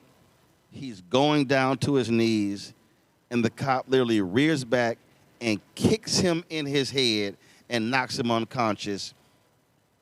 On dash cam video, clear as day, hands up. Brother is not resisting. Go to court. He got acquitted. I mean, that's what we're still facing in this country is that there are juries, especially white juries, that are going to give cops every benefit of the doubt. And I still believe, and I've said this numerous times, one of the reasons that these police keep doing this because they know it's likely they can get away with it. Exactly, Roland. And when you think about Sonia Massey in particular, you have to ask yourself, what was it, how they could justify his actions? I mean, the judge kept out the fact that he had been, fired or transferred for 6 jobs in 3.5 years. That didn't come in. And so you're saying, would that have made them say this guy should be convicted of first-degree murder? I was asked a question, and I said a funny lawyer joke, not to take away the seriousness of the issue. They said, well, Attorney Crump, this is the first time a cop has been convicted of second-degree murder for killing a black woman in American history. How do you think we get that? I said, it's simple. You have a first-degree murder case, and then the predominantly white jury will give you second-degree murder. And we don't take any of this for granted, Roland. Right. That's why I thank you, man. Most people have forgot about Sonia Massey. And if we didn't have black media, black social media saying her name, white mainstream media have forgot about it. It wasn't until the conviction they started covering it. I had a woman come up to me last year thanking me for when I recite names for mentioning John Crawford. Yeah. John Crawford III. Yeah. And so, and that's the thing that what I keep also telling our people, and I'll have people who tell me, man, that stuff is triggering. And I keep saying, listen, I understand how you feel it's being triggering, but the reality is I go back to what Emmett Till's mother said when she said, no, I want them to see what they did to my baby. The reality is if we decide to stop showing it, then it becomes, it never happened. Yep. And the reason the body cam footage is so important, Grayson didn't turn his camera on. No. The only reason we know what happened because his partner turned his camera on. Officer Farley. And think about what his testimony was, Roland Martin. Officer Farley said that I pulled my gun because he pulled his gun. I never thought this small black woman was a threat. He said the person I feared was Grayson. Right. And none of that seemed to compel the jury to say this is first-degree murder. And that's why what has to happen, and we talk about... Can you imagine, Roland? Can you imagine if that was a white woman? Oh, first of all, we ain't even having a conversation. Yeah. I mean, bottom line, that's first degree. But here's the other thing. If that was a white woman, the partner would have said, "Man, what are you doing?" See, that's the other thing. Yeah. That's the other thing that is bothersome for me. In those moments, where does the cop with common sense go? Man, holster your weapon. Yeah. Put the gun down. That's what has to happen. Yeah. But and there's some case videos out there where a cop checks another cop, but it's rare. They will stand back and allow somebody to beat somebody knowing it's not right. Well, I didn't want to intervene. You got to intervene at the moment. Yeah, and you know, Roland, that's deep what you say, and we've been covering these now for almost 13 years. Yeah, Trayvon was 2012. Yeah, but you know, we covered a couple before that. You remember Martin Lee Anderson boot camp case? Yep. The reason why I think so many cops hesitate from intervening, because then they turn on them. Yes. I mean, you remember the sister up in Buffalo, New York? Yep. Stopped the cop for beating the black man, and then she got fired, lost her pension. Yep. I mean, it's, as they often say in the neighborhood, the baddest gang in town is the boys in blue. Yep. And so it all goes down to this here, Roland. We got to keep covering it, because we got to show up to that courtroom, show that judge that Sonia Massey life mattered, that she was loved, that her children deserve justice, and look him in his eye and dare him to do a downward departure, because that's what they're asking for. We were here at a technology conference, and the reality is, if it's not for technology, if it's not for citizen cameras, if it's not for body cameras, we would have more cases of cops lying. Yep. Walter Scott. Yes. We would have cops lying on the reports. George Floyd. My life was in danger. Yeah. They pulled a weapon out. Yep. But because of technology, it's hard for them to counter. In Chicago, probably Laquan McDonald. Cops were breaking the dash cams, the antennas, because they did not want it recorded. Yep. And so that's what we know in New Orleans. I remember the case where the cop turns the camera off. Turns the camera off before he gets it, because he knew what he was about to do. And so, and I keep saying, the technology has to protect numerous folks. Yeah, and Roland, it's deep, because you go down a rabbit hole. I think about technology, and I remember when George Floyd said, what was the difference between Rodney King and George Floyd? It was that the Apple iPhone camera got a lot better, and we got to see George Floyd vivid, graphically, firsthand. But then I'm so happy you brought up that we're at AfroTech. We got called, and I don't know whether it's a case or not, but I'm still going to fight, even if we don't make a dime. The young brother who the AI bag of Doritos, and they thought it was a gun, and then they go accost and throw him down. How many brothers and sisters are going to get wrongfully convicted because AI still has the human factor? Racism in, racism out. Yeah. So that's why we need AfroTech. Yeah. So we have to be, we have to be absolutely vigilant in this. Not only that, with AI, it could claim you committed a crime when you didn't. Yeah. And so when we talk about criminal justice, social justice reform, it has to happen there. And so we can't afford a day off.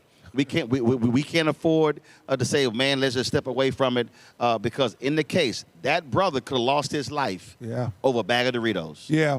Yeah. And Roland, that's why you're going to be so busy, brother. And I love you, man. You know that I tell you every time how much I respect you for having black-owned media that tell our stories unapologetically, because right now we're going through a wave of white supremacy that I've never seen. And just like they have beliefs in their white supremacy, we have to be unapologetic defenders of black life, black liberty, and black humanity. And that's what you do every day, every show, every location. So, man, keep that roll machine moving. Yeah, you know we're going to do it. It's sitting right out there right now. I mean, it's a perfect example. Last point, I saw this the other day. I guess Jake Tapper was doing some interview claiming that, well, the reason Gen Z is more conservative is because they had BLM and Me Too being shoved down their throats. That's why they're more conservative. And I'm sitting there going, no, Jake, you got that wrong. What you don't understand is that if you are Gen Z, that means you between 13 and 25, that your parents did not like. I keep reminding these people, the Black Lives Matter protest was the first time in American history a black-centered protest a majority of Americans approved.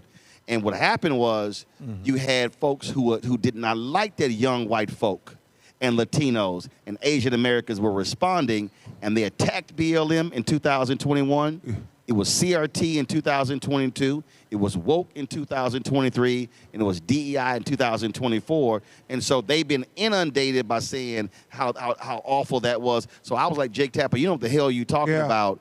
The reality is BLM woke a lot of people up. Trayvon woke a lot of people up.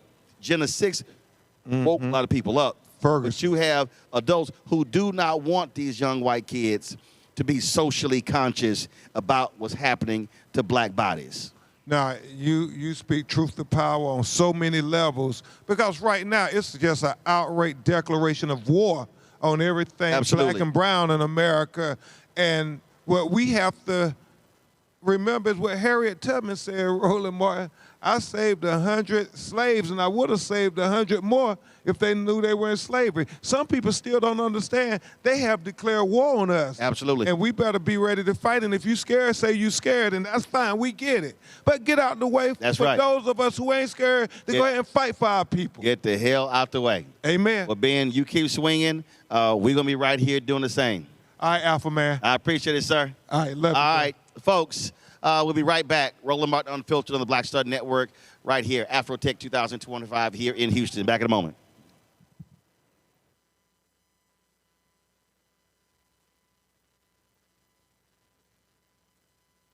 Next on the Black Table with me, Craig Carr.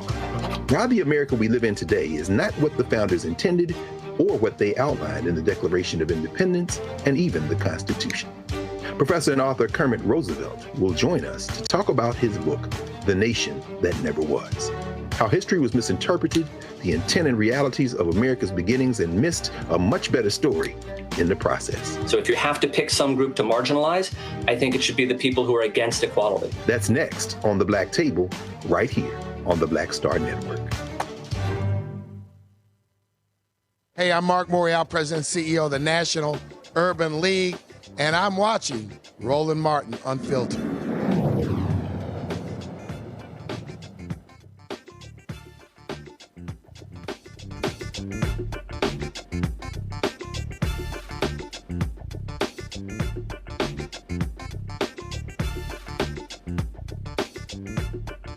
Tech 2025, we're here at the George R. Brown Convention Center in Houston. Glad to be here. Cybersecurity is a real issue. Y'all know, some of y'all out there, y'all have clicked on the wrong damn email. You're getting these strange Coinbase text messages. You're getting messages saying that you bought something, then you, I don't know what this is, and you call that number, boom, they got you. And so it's really important in today with technology that we protect ourselves at all costs. And my next guest is someone who knows a little bit about that. She is the founder of Peachy Geek, Dakota McDonald. How you doing? Doing really well, Roland. How are you? Great. All right, so first of all, how did you get involved in cybersecurity? Did you stumble into it, or did you say, you know what, you were 6 years old, I really want to do cybersecurity? Yeah, I don't come from a family that knows much about security, but my family did know a lot about hard work, and I got my start doing a lot of service work as a firefighter EMT. And that gave me that penchant for being, of service to other people. And I've always been interested in technology. And so my, path sort of led me to cybersecurity, being able to be of service. But I'm a creative at heart as well. And so that's kind of where Peachy Geek came from. Well, first of all, it's crazy now. I mean, literally the scams, everything. We were talking yesterday. And, I get this message saying a WhatsApp account was created. And I'm sitting there going, well, how in the hell can you create a WhatsApp account with my phone number? And in all these different ways. And scammers, technology has made scamming so easy. We thought the phone call scams and the email scams were crazy. Now with phones, texts, and now all the social apps, talk about how really wild it is, and how for folks like you, it's constantly trying to stay a step ahead of these folks. Yeah, absolutely. With the rise of AI, it's really easy to create different schemes to get people's credentials, get their name, image, and likeness. And more importantly, too, get your time and attention. And in a lot of ways, with the rise of AI, it's getting harder and harder to spot, those different phishing attacks, as we call them in the security world. A couple of different ways that you can protect yourself, but as that's getting harder, you can utilize, AI to be able to help you with that. Different things that you can spot. For instance, the link itself, does it look like a reputable link? The sender, is that somebody who you're familiar with?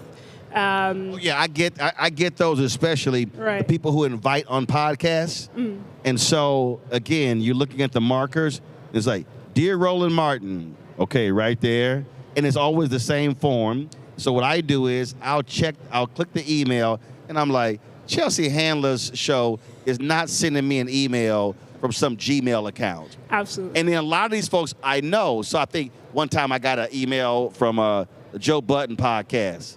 So I text Joe, Breakfast Club. I text Envy or Charlemagne. So it's happened so many times. And because it's a form, now I laugh every single time. And then what gets me is the third email. You didn't respond. No, dumbass, I didn't respond because you're not real. Right. And you're not doing a really good job at trying to convince me of it either. Right. But you bring up a good point of trust but verifying. So reaching out to the people who you know and saying, did you send me this? A lot of ways, that's the best way to protect yourself, is tapping into that verification. But also just study the forms that they use. And so wait a minute. This email looked the same as 4 other emails I got. Nah, that says, and then of course, anytime when the email, when it's Dear Roland Martin, nobody says an email with the full name. No. And so there are just things like that I'm always looking at. And what I said to you yesterday was, when something comes up, my first response is not to press. Right. The first response is, this look kind of fishy. So now I'll check the email, I'll check all these different things, and I will never click anything in that email because that's going to take you somewhere else. Right, and like we talked about, it takes your time, it takes your attention, but you bring up another great point of being able to look at those behavioral-based indicators of how people communicate. Threat actors, as we call them in the security world, they tend to be a little bit more formal in that way of addressing you, because they don't want to set off any alarm bells, But as humans, we have that natural sniffer that we can identify whether or not something is suspicious or malicious. But like we said, it gets harder and harder with AI to kind of keep on top of that and identify. So it's an ever-evolving process for both sides. But I think as we see threat actors get more and more sophisticated, get more and more creative, because that's only natural, we'll see technology, be able to cushion that blow with humans ourselves being able to be more educated on these different concepts of security, like phishing and getting links over social media, which is a really big breeding ground for cyber-based attacks, because they want your credentials, they want to assume your identity, be able to speak on your behalf. And you got to be as stringent as possible to knock it out. Hey, you get a DM. Hey, there's a security issue. Click this link, and then if you click it and you open it up, and it's username and password. I say all the time, the moment you click anything and it's asking for a username and password, stop right there. Right.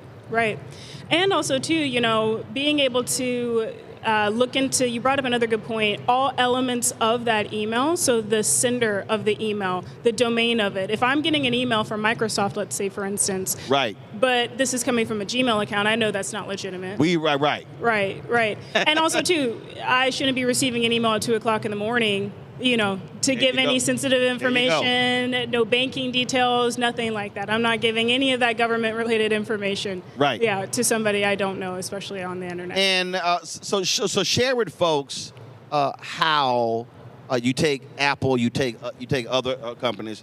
They have built-in security features. Google as well. I think I checked. I wanted to see who was trying to get into my email, and I forgot what I went through. I was talking about Digital Guy, and we went through, and it was same thing. It was like at 2:30, at 2:48, at 3:15, at 3:30, all these different, and I'm looking at the country of origin, all this sort of stuff is kind of like, yeah, I see what the hell y'all were trying to do. And that's one of the things you can tech. So let's talk about two-factor authentication. Should folks do that? Absolutely. Yes, multi-factor authentication, two-factor authentication is that second layer added step of being able to say, I am who I say I am. And a lot of ways threat actors are taking advantage of that with QR code-based attacks, where, for most individuals, most businesses, unfortunately don't yet have multi-factor authentication set up. So with that, you'll have these threat actors send emails on behalf of their IT or on behalf of Microsoft, let's say, for instance, or, just try to get the individual to set up multi-factor authentication as a consumer, when in reality, they're not Duo, Microsoft Authenticator, they're not, Okta or Cisco.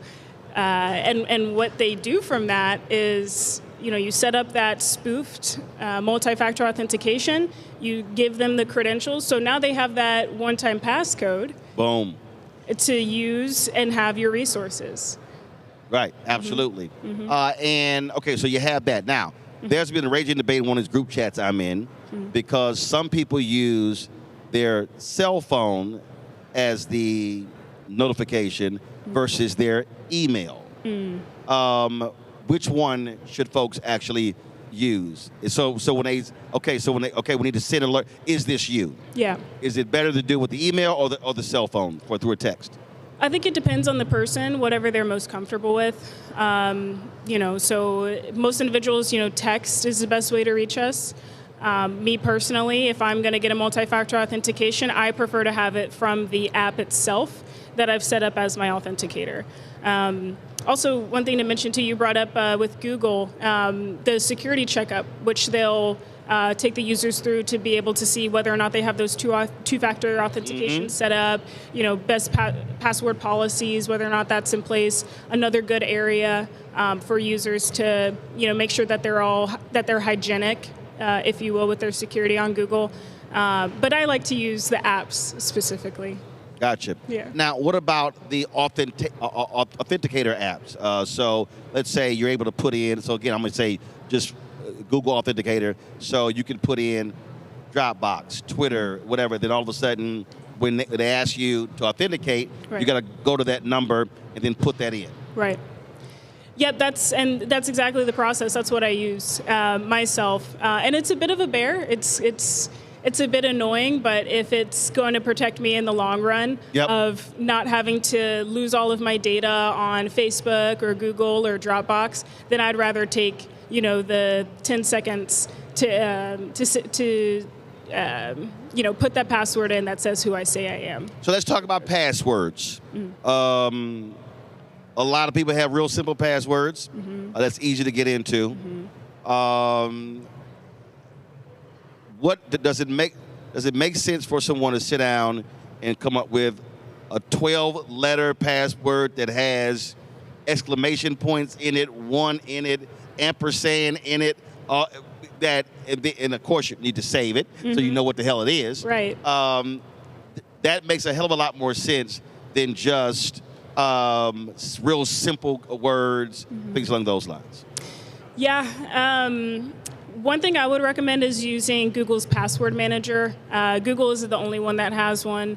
Apple has it as well, where it'll create very complex special character Apple be like, passcodes. Do you care to use a strong password? Right. And it'll save it automatically to your iCloud account. Personally, that's something that I think is a great option if someone can't think of something, a passphrase, for instance, that they want to use. But in other ways, I highly recommend people to get creative and, think of passphrases to themselves that they like to use, but be unique, because if you think like a threat actor, if you want to get into somebody's account, you're going to think about the things that they're most interested in. You're going to think about their pet names and, what street they grew up on. We all get those security questions for the verification. So personally, for me, I'd rather just, in the day and age of the internet where I have social media and it's easy for people to know what I'm into. Yeah, that's easy. Yeah, I'd rather have something else create my password that's going to be very hard to crack. Absolutely. A couple more questions. One, VPN. Explain to folks what that is. And for those of us who travel a lot, you're in airports, you're in hotels, you're using Wi-Fi networks. Now these folks are stealing stuff by plugging into USB ports in airports, whatever. Does a VPN make sense? Well, the person don't explain even what that is. Yeah, so a VPN is a virtual private network, and it creates an encrypted tunnel for individuals to be able to use the internet, use their resources without the information being easily encrypted by a threat actor. Is it a device or is it on the computer? It can be both. It can be on a device or a computer. It's a service as well that can be offered that's available for any type of device. And so if you use a VPN, you're using that to be able to access the internet, and how's it protecting you? Yeah, so it masks your IP. So for instance, if I'm in Chicago and I want to be able to get on Netflix and watch something that's maybe based in another country, I can utilize a VPN and select the country that I want to, mask that I'm from, and be able to watch whatever TV show or movie that I want to do. That's, in a nutshell, what VPNs are. Okay. Any other basic principles that people need to be utilizing around to protect themselves when it comes to cybersecurity? There's a couple of things. One, I think cybersecurity falls back on, like I had mentioned previously, having that trust, but the verification of the information that you're reading, what you're taking in. Is it legitimate? Is it, is that integral, or does that information, is it authentic is the word that I'm looking for. Cybersecurity starts with ourselves, making sure we're doing the best we can to be protected. And little things of setting a multi-factor authentication for your social media accounts, for having the default not to click on links, no matter where they're delivered to. Right. Social media or email. Those are likely the biggest things you can do. And especially when it comes to the cell phones as well. You see a phone call that you don't know who it's from, don't answer it. Yeah. Because they're hoping they want to record you saying hello. Right. And because now, we're operating now with AI, and they want to be able to mimic your voice, because sometimes folks use their voice to be able to access their accounts, stuff like that. Right. Absolutely. All right, then. Yeah. Well, Dakota, we certainly appreciate it. Thanks a bunch. And great tips. Yeah. Thank you so much for having me. Thank you.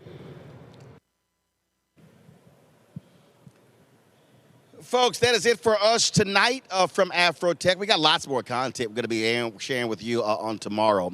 But that's it for us. And I am actually going to be speaking tomorrow night. We have a guest host tomorrow. I'm speaking tomorrow night, giving the keynote speech at the National Panhellenic Convention happening here in Houston. So I look forward to giving that speech on tomorrow night. I might see y'all in Atlanta on this weekend, the National Association of Black Journalists. We got our board meeting there, so I'll be in Atlanta for the weekend. Don't forget Monday. We got 2 shows on Monday, 11 special edition, y'all, 11:30 a.m. to 1:30. We're going to be live from Suffolk, Virginia. We're going to be, of course, focusing on the Virginia races. Then Monday night, we're going to be live from Virginia Beach, 6 to 8 p.m. Eastern. You don't want to miss that. So, again, live in Suffolk, 11:30 a.m. to 1:30 p.m. Monday, live Virginia Beach, 6 to 8 p.m. Then, of course, election night takes place on Tuesday. We're going to be broadcasting live as well. We have live coverage right here on Roland Martin Unfiltered. So lots and lots and lots to uncover and unpack, folks. We appreciate Morgan DeBond, the whole team at Blavity and AfroTech for their hospitality. It's been great covering this over the last few days. And so, again, we met some great people, got some great content as well. Folks, don't forget to support the work that we do. Join our Bring the Funk fan club. Your dollars make it possible for us to do the work that we do. If you want to contribute via Cash App, use the Stripe QR code. You see it right here, bottom left-hand corner. PayPal is R Martin Unfiltered. Venmo is RM Unfiltered. Zelle, Roland at RolandSMartin.com. Roland at RolandMartinUnfiltered.com. You also, of course, check some money order. Make it payable to Roland Martin Unfiltered, P.O. Box 57196, Washington, D.C.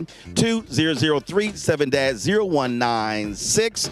Download the Black Star Network app. Apple phone, Android phone, Apple TV, Android TV, Roku, Amazon Fire TV, Xbox One, Samsung Smart TV. You also, of course, be sure to get a copy of my book, White Fear, The Browning of America's Making White Folks Lose Their Minds, available at bookstores nationwide. Be sure, of course, to also support get our Roland Martin Unfiltered Black Star Network swag. You can get that by going to shopblackstarnetwork.com. Shopblackstarnetwork.com. Also, support the black-owned businesses that we have on shopblackstarnetwork.com. By going to our marketplace. So all those products you see are black-owned companies right there on Marketplace. And so you see all the products there on the desk. Get all those products right there, shopblackstarnetwork.com. And, of course, also support fan base. They've raised now $13.5 million. They're $3.5 million away from hitting their Series A goal of $17 million. If you want to invest, go to startengine.com/fanbase. startengine.com/fanbase. Folks, that's it. I will see you. Hey, y'all, we got this. We got a new shot, y'all. We got an 18-foot crane. So now we've been real fancy. And so we really doing up. So I'll see you guys tomorrow right here, Roland Martin Unfiltered on the BlackStarNetwork.com. That's it for us from AfroTech in Houston. See you next year for the 10th anniversary. Holla!